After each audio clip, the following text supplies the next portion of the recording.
श्री सद्गुरु महाराज की जय। एक समय की बात है, दोपहर का समय था जब गुरुदेव अपने आसन पर आसीन थे। उसी समय दो शिक्षित महिलाएं गुरुदेव के पास आई। दोनों ने आराध्य देव जी के श्री चरणों में प्रणाम किया और एक ने हाथ जोड़कर विनम्रतापूर्वक निवेदन किया कि महाराज जी, मांस मछली खानी चाहिए या नहीं।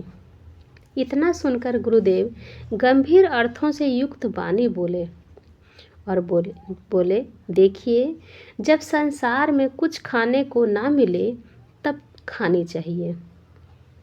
इसके आगे उन्होंने बताया कि मौका आने पर तो वृक्ष के पत्ते और घास भी खाने पड़ते हैं। हमारे देश में महाराणा प्रताप सिंह नामक एक वीर व्यक्ति हो चुके हैं।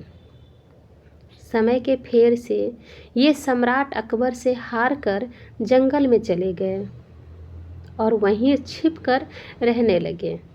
एक दिन उनकी बेटी के हाथ से एक बनबिलाव घास की रोटी लेकर भाग गया।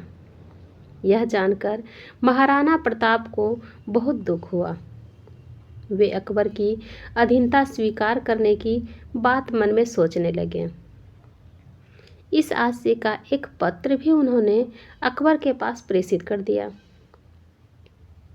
यह बात जब वहाँ के साहूकार भामा शाह को मालूम हुआ तो उन्होंने महाराणा प्रताप के पास खबर भेजी कि आप अपनी वीरता में स्थिरता न आने दें। युद्ध करने में जो भी खर्च होगा वह मैं दूंगा। आप लड़ने के लिए तैयार हो जाएं।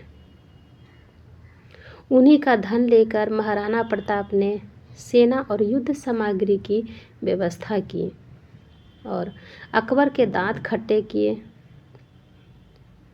और उदयपुर नामक नगर बसाया। तो महाराणा प्रताप, जो कि इतने बड़े महाराजा थे, वो कितने शान शौकत से अपने महल में रहते थे। जब वो हार गए तो उन्हें जंगल में रह के घास की रोटी भी खानी पड़ने लग गई। क्यों? क्योंकि उनके पास सक्षम नहीं था, उनका सारा धन लुटा गया था। तो वो क्या करते? जंगल में रह के घास की रोटी ही तो खाते।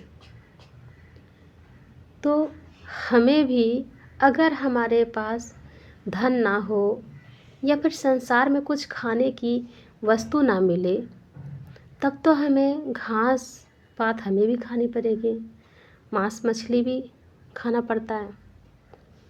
तो हमारे पास जब सब कुछ होते हुए और हम सक्षम हैं तो हमें तो शाकाहारी जीवन जीने में क्या है। इसीलिए तो कहते हैं कि मांस मछली त्यागो, जप ध्यान करो। आप लोग को शाकाहारी जीवन जीने में क्या जाता है। आप लोग भी मत खाइए और सादा जीवन जिए और भगवान की भक्ति कीजिए। बस इतना कह दिया। जय गुरुदेव।